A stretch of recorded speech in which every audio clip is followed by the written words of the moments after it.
नमस्कार दोस्तों, MS study में आपका स्वागत है। दोस्तों, आज हम देखेंगे महासागर और उनकी प्रमुख विशेषता क्या। महासागर और उनकी प्रमुख विशेषता, इससे पहले वाली क्लास में हमने महाद्वीप की क्लास पूरी कर ली है और आज हम देखते हैं महासागर। क्या महासागर दोस्तों, कल के लिए माफी चाहते हैं कि कल क्लास नहीं आई पाई थी, तो आज हम पढ़ेंगे महासागर। महासागर पृथ्वी पर कुल 5 महासागर है। क्या पृथ्वी पर कुल 5 महासागर हैं। पृथ्वी के 70.8% भाग पर पानी, क्या पृथ्वी में 70.8% भाग पर, यानी लगभग 71% पर पानी है और 29.2% भाग पर स्थल है, जमीन है। कितना? लगभग 29% पर स्थल है। पृथ्वी पर 97.25% भाग पर जल खारा है। कितना है दोस्तों? 97.25% भाग पर जल खारा है और 2.75% भाग पर ही मीठा पानी, यानी पीने योग्य पानी 2.75% ही है। स्थलीय भागों की औसत ऊंचाई 840 मीटर है। कितने दोस्तों? स्थलीय भागों की औसत ऊंचाई 840 मीटर है। महासागरीय भागों को औसत गहराई, क्या महासागरीय भागों की औसत गहराई दोस्तों 3800 मीटर, यानी 3800 मीटर है। उच्चतादर्शी वर्ग, क्या उच्चतादर्शी वर्ग है यार? हिप्सोमेट्रिक वर्ग, क्या हिप्सोमेट्रिक वर्ग। स्थलीय भागों की ऊंचाई व महासागरीय भागों की गहराई को दर्शाने वाला वक्र ही उच्चादर्शी वक्र कहलाता है। क्या सा उच्चादर्शी वक्र कहलाता है। इसका सर्वप्रथम प्रयोग, क्या इसका सर्वप्रथम प्रयोग कोसिना ने किया था। किसने दोस्तों? कोसिना ने किया था। तो दोस्तों, सोनार किसे कहते हैं? सोनार यूएसए द्वारा विकसित यंत्र, क्या यूएसए द्वारा विकसित यंत्र जो ध्वनि गंभीरता के आधार पर महासागरीय भागों की गहराई को मापन करता है, उसे सोनार कहते हैं। महासागरीय भागों की गहराई को मापने वाले यंत्र को सोनार कहते हैं। आगे देखते हैं दोस्तों, महासागरीय नित्तल या तली के उच्चाउच, क्या महासागरीय नित्तल या तली के उच्चाउच बढ़ती गहराइयों के अनुसार, क्या बढ़ती गहराई के अनुसार। तो ये सबसे पहले महाद्वीपीय मगन तट है, महाद्वीपीय मगन ढाल, महाद्वीपीय उभार और सागरीय मैदान या सर्वाधिक होते हैं। कौन से? सागरीय मैदान सर्वाधिक हैं। महासागरीय गर्त खाई सबसे कम है और मैदान सर्वाधिक है। महासागर में गर्त खाई बहुत कम है और महासागर में मैदान या सर्वाधिक मैदान है। महासागर आकार व अवरोही करों में सबसे बड़ा कौन सा है और सबसे छोटा कौन सा है? इसका आकार कौन क्या है वो देखते हैं दोस्तों। प्रशांत महासागर, क्या प्रशांत महासागर वर्ताकार आकृति में है। कैसा है दोस्तों? वर्ताकार आकृति में है और ये सबसे बड़ा महासागर है। अटलांटिक महासागर, क्या अटलांटिक महासागर ये अंग्रेजी के एस आकार के समान, के अंग्रेजी के एस आकार के समान कौन सा अटलांटिक महासागर है। हिंद महासागर, इसका नाम भारत देश के नाम पर हुआ है। क्या हिंद महासागर भारत देश के नाम पर हुआ है और यह त्रिभुजाकार व एम अक्षर की आकृति है, अंग्रेजी के एम अक्षर की आकृति के समान है।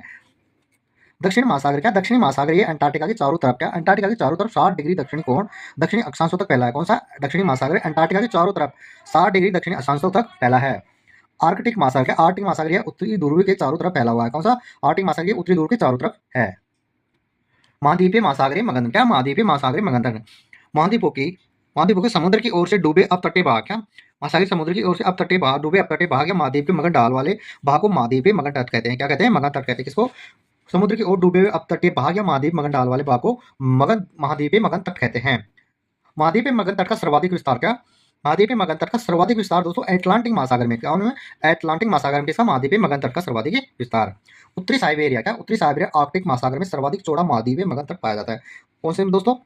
सर्वाधिक चौड़ा महाद्वीपीय मगन तट उत्तरी साइबेरिया आर्कटिक महासागर में पाया जाता है। महाद्वीपीय मगन तट पर समुद्री जीव अधिक पाए जाते हैं। क्या महाद्वीपीय मगन तट पर समुद्री जीव अधिक पाए जाते हैं, बहुत ज्यादा पाए जाते हैं।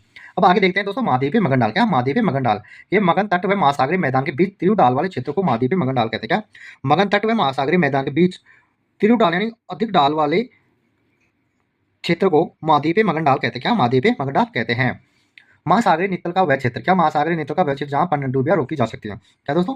पनडुब्बियां रोकी जा सकती हैं लेकिन कंदराव का जमाव नहीं होता, वह मगन डाल है। क्या नित्तल वह क्षेत्र जहां पनडुब्बियां तो रोकी जा सकती है लेकिन कंदराव जमाव नहीं होती, उसे मगन डाल कहते हैं।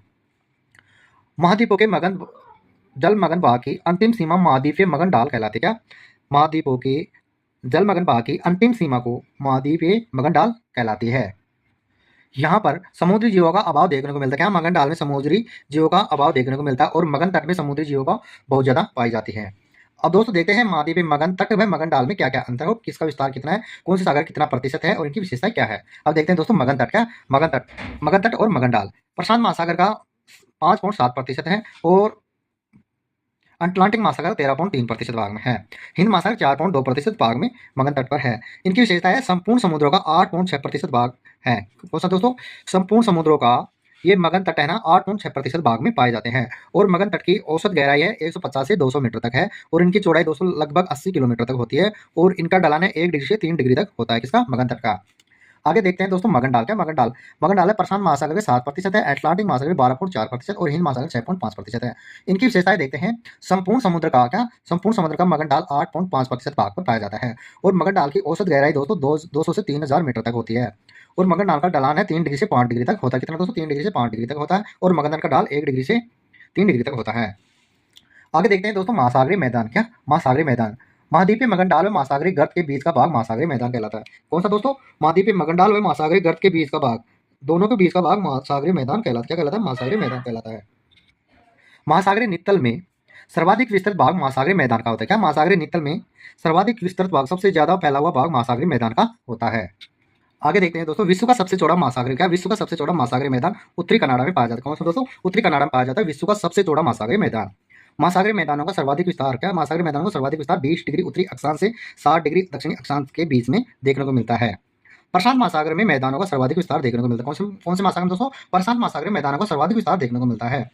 इनके विस्तार देखते हैं दोस्तों। प्रशांत महासागर में 80.3% भाग में मैदान पाए जाते हैं और अटलांटिक महासागर में 54.9% भाग में मैदान पाए जाते हैं और हिंद महासागर में लगभग 80% भाग में मैदान पाए जाते हैं। और इनकी प्रमुख विशेषताएं संपूर्ण समुद्रों का 75.9% भाग पर मैदान पाए जाते हैं और इन मैदानों की गहराई होती है दोस्तों 3000 से 6000 मीटर तक होती है और इनका ढलान 1:100 से भी कम होता है। दोस्तों कितना? 1:100 से भी कम होता है। आगे देखते हैं दोस्तों महासागरीय जल की लवणता। क्या? महासागरीय जल की लवणता समुद्री लवणता को मापने का यंत्र को सेलेनाइट नेक्टर कहते हैं। क्या? समुद्री लवणता को मापने वाले यंत्र को सेलेनाइट नेक्टर कहते हैं। लवणता को दर्शाया जाता है प्रति 1000 प्रतिशत। क्या? प्रति 1000 प्रति ग्राम में मापा जाता है। क्या दोस्तों? ऐसे प्रतिशत और इसके साथ एक लगता है तो ये प्रति ग्राम में मापा जाता है। समान लवणीय स्थानों को मिलाने वाली रेखा आइसोहेलाइन कहलाती है। कौन सी दोस्तों? समान लवणीय स्थानों को मिलाने वाली रेखा को आइसोहेलाइन कहलाती है। सागरीय लवणता का मुख्य नदियों को माना जाता है। क्या? सागरीय में नमक को लवणता को लाने का कार्य मुख्य नदियों को माना जाता है। समुद्र में पाए जाने वाले लवणीय पदार्थों में सर्वाधिक सोडियम क्लोराइड NaCl 77.8% पदार्थ पाया जाता है। कौन सा दोस्तों? सबसे ज्यादा सोडियम क्लोराइड का पाया जाता है जो 77.8% पदार्थ में पाया जाता है। तो दोस्तों आज की क्लास कैसी लगी? अच्छी लगी हो तो अपने चैनल को सब्सक्राइब करें। धन्यवाद दोस्तों।